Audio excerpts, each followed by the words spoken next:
Hello and welcome to my very first Let's Play with my new recording system, new microphone.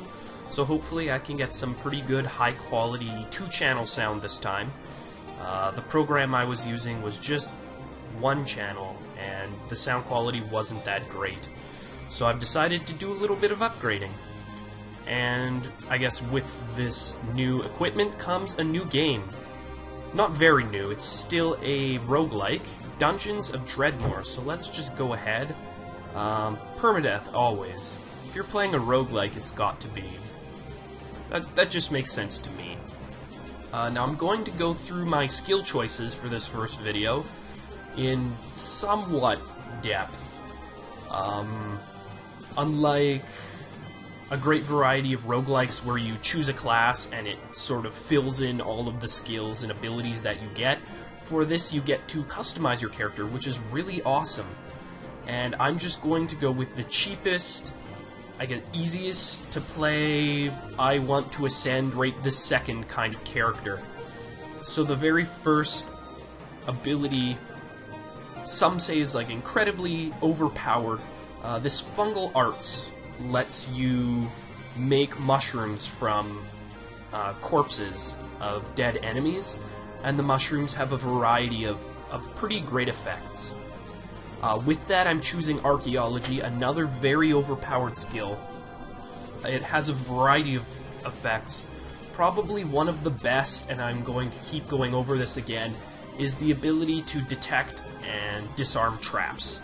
Traps become very powerful late game, and the ability to disarm them effectively not only saves you, but gives you tons of experience that you would otherwise just not get.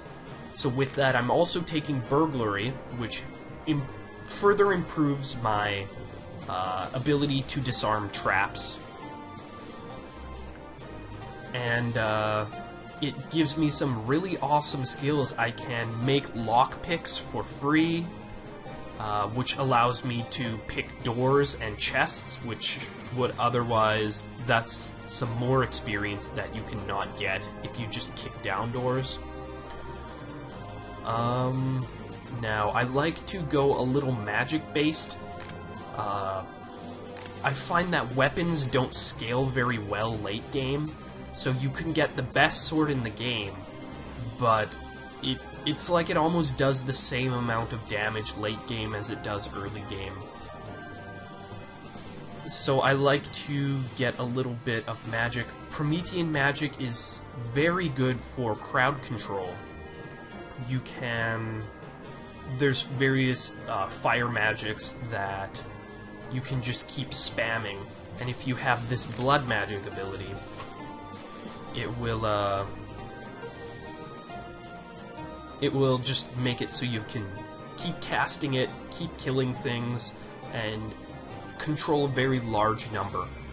Viking wizardry is very good. It starts out with a very good attack for wizards that just powers their weapon up, and it allows you to one-hit almost all of the starting creeps, which is very good. And some good late game.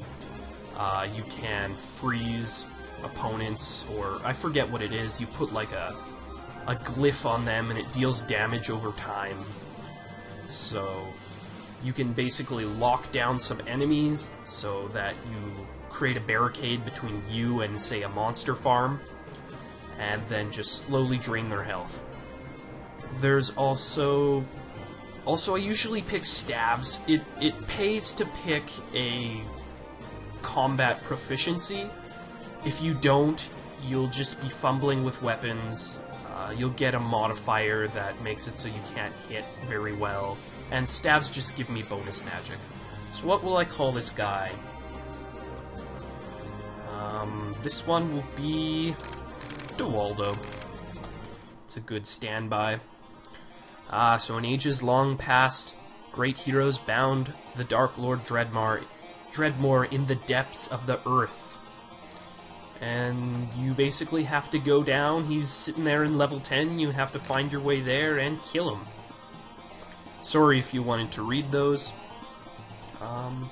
So a couple housekeeping things I like to do early on.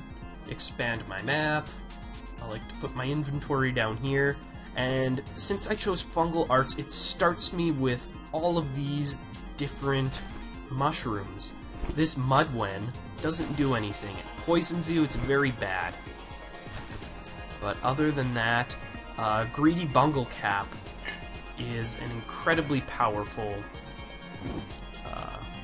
mushroom. It gives you vampirism. And let's just take a look at our skills and our skill tree, and then I think I will end this first session.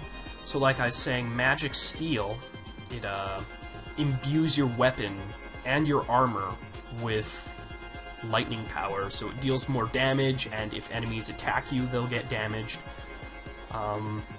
Dragon's Breath was incredibly good. It shoots basically one square ahead of you, and then like a 3x3 area behind that. I think, or maybe like a cone, maybe it does it in a conical fashion, I'm not sure. But it's just really good for dealing a lot of damage to a lot of creeps. And usually with early level guys, you can kill them outright with about 1 or 2 blasts, which means mana recovery because of my blood magic. These 2 skills are incredibly good. This one lets me make 3 lockpicks. Lockpicks are pretty hard to find in the dungeon, so if you don't have this, you will be running out. This one allows me to make spores. And spores you put on corpses, you wait about 3 turns, it makes a random mushroom. And there are quite a bit more than this. I think there are 4 or 5 more. There are ones that just outright give you health, outright give you mana, which are incredibly useful because the healing items in this game, the food, they're health over time, which gets a little tricky. So I'm going to go over exactly how I'm planning these first couple levels. I try and go for trap disarm as quick as I can. So I want to max 2 skill trees.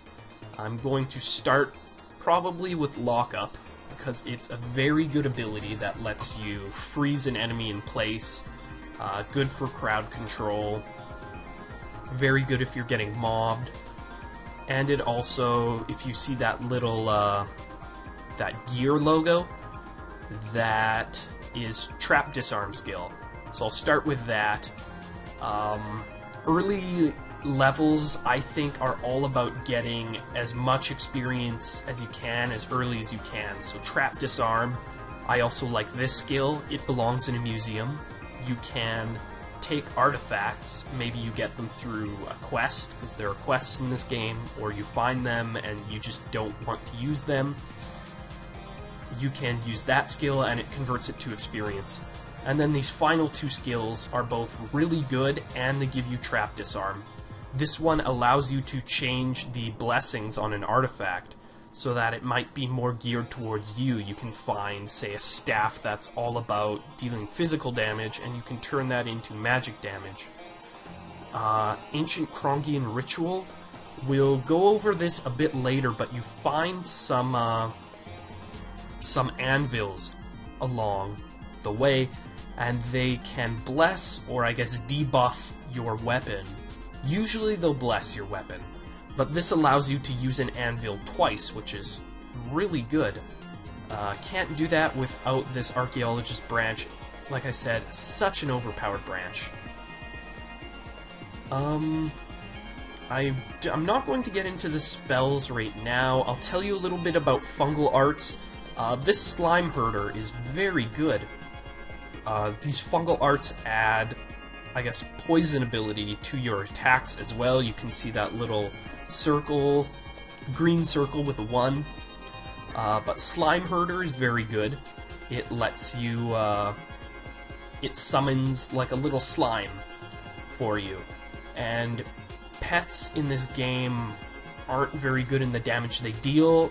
They're good because monsters will tend to attack them before they attack you, which means mobs become a little more controllable.